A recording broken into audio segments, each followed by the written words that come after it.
सोचो, अगर आप सिर्फ 1 घंटे के लिए कहीं जाओ और जब वापस आओ तो धरती पर कई साल नहीं बल्कि पूरी दुनिया बदल चुकी हो, लोग बूढ़े हो चुके हों, शहर बदल चुके हों और आप वैसे ही के वैसे खड़े हो जैसे कुछ हुआ ही नहीं। ये सुनने में किसी साइंस फिक्शन फिल्म की कहानी लगता है, लेकिन असल में ये कोई कल्पना नहीं बल्कि सच्चाई है जिसे मॉडर्न साइंस समझाती है।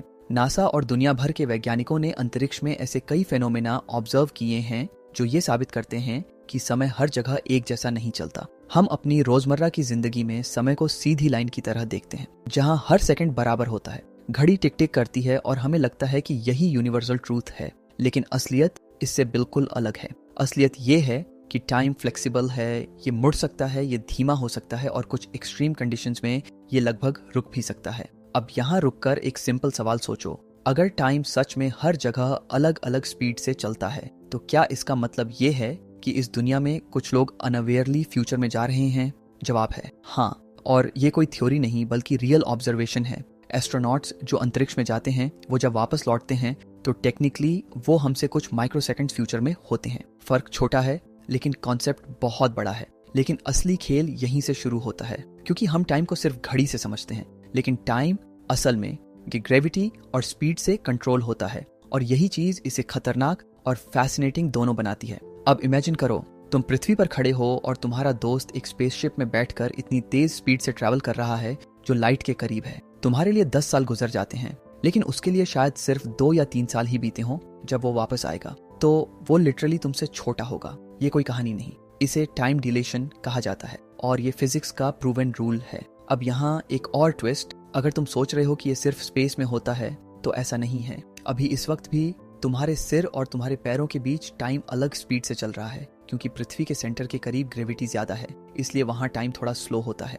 फर्क बहुत छोटा है, लेकिन ये एग्जिस्ट करता है और यही वो पॉइंट है जहां चीजें और भी क्रेजी हो जाती हैं। साइंटिस्ट्स ने एटॉमिक क्लॉक्स का इस्तेमाल करके ये प्रूव किया कि अलग अलग हाइट और स्पीड पर टाइम अलग चलता है, और अगर जीपीएस सैटेलाइट्स में इस डिफरेंस को करेक्ट ना किया जाए तो तुम्हारा नेविगेशन सिस्टम पूरी तरह फेल हो जाएगा। यानी तुम कहीं और जा रहे हो और मैप तुम्हें कहीं और दिखा रहा होगा। अब सोचो, अगर इतनी छोटी सी चीज इतना असर डाल सकती है तो एक्सट्रीम कंडीशंस में क्या होगा? और यही एंट्री होती है ब्रह्मांड की सबसे खतरनाक चीज की, ब्लैक होल। ब्लैक होल एक ऐसी जगह जहां ग्रेविटी इतनी ज्यादा होती है कि वहां से लाइट भी बाहर नहीं निकल सकती। इसका मतलब अगर तुम इसके पास जाओगे तो तुम लिटरली ब्रह्मांड के सबसे एक्सट्रीम एनवायरनमेंट में पहुंच जाओगे। अब इमेजिन करो, एक एस्ट्रोनॉट धीरे धीरे ब्लैक होल के पास जा रहा है। उसके लिए समय नॉर्मल लग रहा है, उसकी घड़ी चल रही है, उसका दिल धड़क रहा है। लेकिन पृथ्वी पर बैठे लोगों के लिए वो एस्ट्रोनॉट धीरे धीरे स्लो होता जा रहा है और एक पॉइंट पर आकर वो ऑलमोस्ट फ्रीज हो जाता है। और अब यहाँ एक ऐसा फैक्ट जो बहुत कम लोग जानते हैं, अगर तुम उस एस्ट्रोनॉट की जगह होते तो तुम्हें कुछ भी अजीब महसूस नहीं होता, तुम्हारे लिए सब नॉर्मल होता। लेकिन बाहर की दुनिया के लिए तुम समय में फंस चुके होते, और यही इस पूरे कॉन्सेप्ट को और भी ज्यादा डरावना बनाता है, क्योंकि रियलिटी हर ऑब्जर्वर के लिए अलग हो सकती है। लेकिन अभी कहानी खत्म नहीं हुई है, असली खतरा अभी बाकी है, क्योंकि जैसे ही तुम ब्लैक होल के और करीब जाओगे, ग्रेविटी तुम्हारे शरीर के अलग अलग हिस्सों को अलग अलग ताकत से खींचने लगेगी। तुम्हारे पैर ज्यादा फोर्स महसूस करेंगे और सिर कम, और धीरे धीरे तुम्हारा शरीर खींचने लगेगा, इतना कि तुम एक लंबी पतली शेप में बदल जाओगे, जैसे स्पगेटी।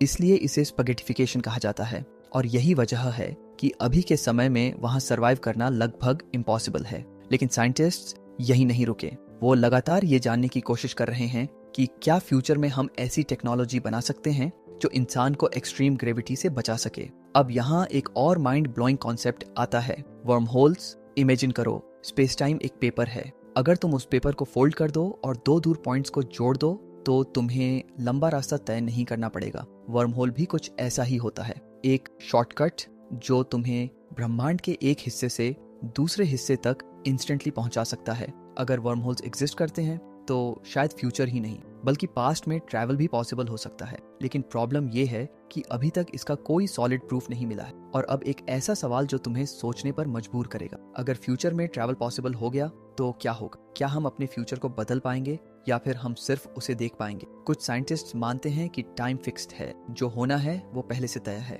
और कुछ मानते हैं कि हर डिसीजन एक नई टाइमलाइन बना देता है, यानी मल्टीपल फ्यूचर्स एग्जिस्ट कर सकते हैं। और अब एक छोटा सा लेकिन शॉकिंग फैक्ट, तुम्हारे शरीर का हर एटम किसी न किसी तारे के अंदर बना, मतलब तुम लिटरली स्टारडस्ट हो और उसी ब्रह्मांड का हिस्सा हो जहां टाइम खुद फ्लेक्सिबल है, तो टेक्निकली तुम भी उसी सिस्टम का हिस्सा हो जहां टाइम अलग बिहेव करता है। बस फर्क इतना है कि हम इसे कंट्रोल नहीं कर सकते। और अब सोचो, अगर एक दिन इंसान ने इस पावर को कंट्रोल करना सीख लिया, अगर हम डिसाइड कर सके कि हमें किस स्पीड से टाइम एक्सपीरियंस करना है, तो क्या होगा? क्या हम बूढ़े होना रोक सकते हैं? क्या हम फ्यूचर में जंप कर सकते हैं? या फिर ये पूरी दुनिया के लिए सबसे बड़ा खतरा बन जाएगा? क्योंकि अगर टाइम कंट्रोल हो गया तो हिस्ट्री, फ्यूचर सब कुछ बदल सकता है। और अब वापस आते हैं उसी सवाल पर जिससे हमने शुरुआत की थी। अगर तुम्हें मौका मिले, अगर तुम्हें एक चांस दिया जाए कि तुम सिर्फ 1 घंटे के लिए जाओ और वापस आकर फ्यूचर देखो, लेकिन वापस आने की कोई गारंटी ना हो, तो क्या तुम जाओगे या फिर अपने प्रेजेंट में ही रहना पसंद करोगे?